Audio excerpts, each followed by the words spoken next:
रामायण और महाभारत के 4 महारथी शनि, कर्ण, बाली और अर्जुन, हम सब इनके नाम जानते हैं। लेकिन क्या आप जानते हैं कि इन चारों का भाग्य एक ही दिव्य टकराव से जुड़ा था? एक ऐसा टकराव जो स्वर्ग में 2 महाशक्तियों देवराज इंद्र और सूर्यदेव के बीच शुरू हुआ था। ये कहानी सिर्फ देवताओं की नहीं, बल्कि उनके पुत्रों की है, जिनका जीवन अपने पिताओं की परछाई बन गया। और सबसे हैरान करने वाली बात, इस प्राचीन शक्ति का संतुलन आज भी इसी पल आपके जीवन को अदृश्य रूप से प्रभावित कर रहा है। कैसे? ये जानने के लिए इस कहानी के अंत तक हमारे साथ चलिए। नमस्कार दोस्तों, हम सब ने शनि, कर्ण, बाली और अर्जुन की कहानियां अलग अलग सुनी हैं, लेकिन आज हम उस असली कहानी को जानेंगे जो इन चारों को एक ही धागे में पिरोती है, और वो धागा है इनके पिताओं की पहचान। ये कहानी है सूर्य पुत्रों और इंद्र पुत्रों की, जिनके जीवन उनके पिताओं के स्वभाव और शक्तियों का प्रतिबिंब थे। इसे समझने के लिए पहले स्वर्ग की 2 सबसे बड़ी ताकतों को जानना जरूरी है, देवराज इंद्र और सूर्यदेव। इंद्र देवताओं के राजा हैं, जो शक्ति, अधिकार और भौतिक सुखों के प्रतीक हैं। वहीं सूर्यदेव ऊर्जा, प्रकाश, धर्म और जीवन के स्रोत हैं। पुराणों में इनके बीच श्रेष्ठता को लेकर कई प्रसंग मिलते हैं, लेकिन इनका असली टकराव इनके पुत्रों के माध्यम से धरती पर दिखाई दिया। भाग 1, सूर्य के पुत्र, त्याग, तेज और रहस्य। चलिए पहले बात करते हैं सूर्य के उन बेटों की जिनका जीवन त्याग और संघर्ष से भरा था। शनिदेव, वे तिरस्कृत पुत्र जो न्याय का देवता बना। सूर्यदेव का विवाह संज्ञा से हुआ था, लेकिन संज्ञा सूर्य के तेज को सहन नहीं कर पाती थी, इसलिए उन्होंने अपनी छाया संवर्णा को अपनी जगह पर छोड़ दिया। इसी छाया और सूर्यदेव के पुत्र के रूप में शनि का जन्म हुआ। पिता ने उन्हें अस्वीकार कर दिया, जिससे शनि के मन में गहरी चोट लगी। एक कम सुनी अज्ञात कथा के अनुसार, हम सब जानते हैं कि शनिदेव की चाल धीमी है, शनैः शनैः, लेकिन क्या आप जानते हैं ऐसा क्यों है? एक दुर्लभ कथा के अनुसार बचपन में शनि और उनके भाई यमराज, जो सूर्य और संज्ञा के पुत्र थे, के बीच युद्ध हुआ था। यमराज ने क्रोध में आकर शनि के पैर पर प्रहार कर दिया था, जिससे उनकी चाल हमेशा के लिए लंगड़ी और धीमी हो गई थी। ये दिखाता है कि सूर्यवंश में भाइयों का संघर्ष कितना पुराना है। कर्ण, सूर्यपुत्र और पिछले जन्म का रहस्य। सूर्य के दूसरे पुत्र कर्ण की कहानी पीड़ा और त्याग की है।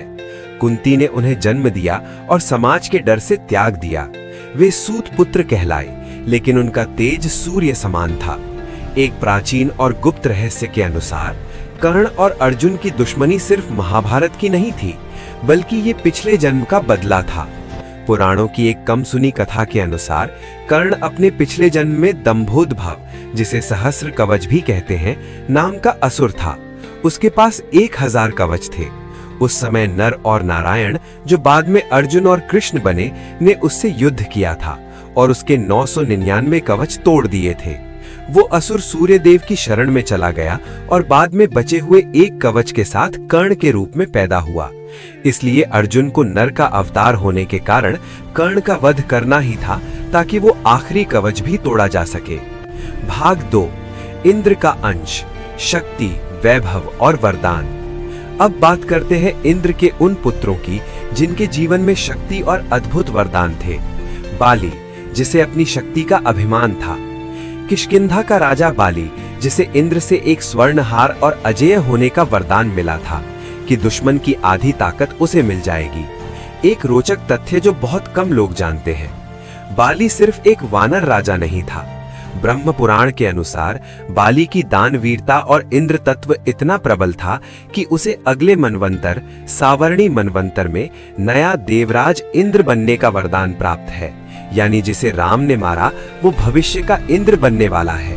ये इंद्र के पुत्र होने की सबसे बड़ी निशानी है। अर्जुन, इंद्र का गौरव और अप्सरा का श्राप। द्वापर युग में इंद्र ने कुंती के माध्यम से अर्जुन को जन्म दिया। इंद्र ने अर्जुन को पग पग पर सहयोग दिया, दिव्यास्त्र दिलाए और महाभारत में उसकी जीत पक्की की। एक अज्ञात पहलू, इंद्र के पुत्र होने का फायदा अर्जुन को तब मिला जब उसे एक श्राप मिला। स्वर्ग की अप्सरा उर्वशी, जो इंद्र के दरबार की थी, ने अर्जुन को नपुंसक होने का श्राप दिया था। लेकिन इंद्र के प्रभाव से ये श्राप अर्जुन के लिए वरदान बन गया। इसी श्राप के कारण अर्जुन ने 1 साल के अज्ञातवास में बृहन्नला बनकर अपनी पहचान छिपाई और कौरवों की नजरों से बच सके। तो अब देखिए कि नियति ने कैसे इन चारों को आमने सामने खड़ा किया। एक तरफ कर्ण, जो अपने पिछले जन्म के 1000 कवचों का हिसाब बराबर करने आया था, और दूसरी तरफ अर्जुन, जिसे स्वर्ग का हर वरदान और श्राप भी सुरक्षा दे रहा था। वहीं रामायण में भविष्य के इंद्र बाली का अहंकार मिटाने के लिए सूर्यपुत्र सुग्रीव और राम यानी सूर्यवंशी को एक साथ आना पड़ा। भाग 4। आज के युग में हमारे लिए इस कहानी का महत्व। तो इस सदियों पुरानी कहानी का आज हमसे और आपसे क्या लेना देना है? दरअसल ये लड़ाई अब किसी युद्ध के मैदान में नहीं, बल्कि हम सब के अंदर हर रोज लड़ी जाती है। शनि और कर्ण, सूर्य पक्ष, ये आपके संघर्ष, आपके त्याग और कठिन परिस्थितियों में भी धर्म पर डटे रहने की शक्ति है। बाली और अर्जुन, इंद्र पक्ष, ये आपकी महत्वाकांक्षा, आपकी सफलता, फोकस और जीवन में ऐश्वर्य पाने की चाहत है। जीवन में सफल होने के लिए आपको अर्जुन जैसी एकाग्रता चाहिए, लेकिन उसे संभालने के लिए कर्ण जैसा त्याग भी जरूरी है। याद रखिए, कर्ण हार कर भी अमर हो गए, क्योंकि उनका कर्म यानी दान उनके भाग्य से बड़ा था। तो दोस्तों, शनि, कर्ण, बाली और अर्जुन सिर्फ योद्धा नहीं थे, वे सूर्य और इंद्र की उन दिव्य ऊर्जाओं के प्रतीक थे, जिनका संघर्ष युगों से हमारे भाग्य को आकार देता आया है। आपको इनमें से कौन सा अज्ञात रहस्य सबसे ज्यादा चौंकाने वाला लगा? कर्ण का पिछला जन्म या बाली का भविष्य में इंद्र बनना? हमें नीचे कमेंट्स में जरूर बताएं। अगर आपको पुराणों के ये गहरे रहस्य पसंद आए तो इस वीडियो को लाइक करें। हम आगे भी ऐसी ही अनसुनी कहानियां लाते रहेंगे। धन्यवाद।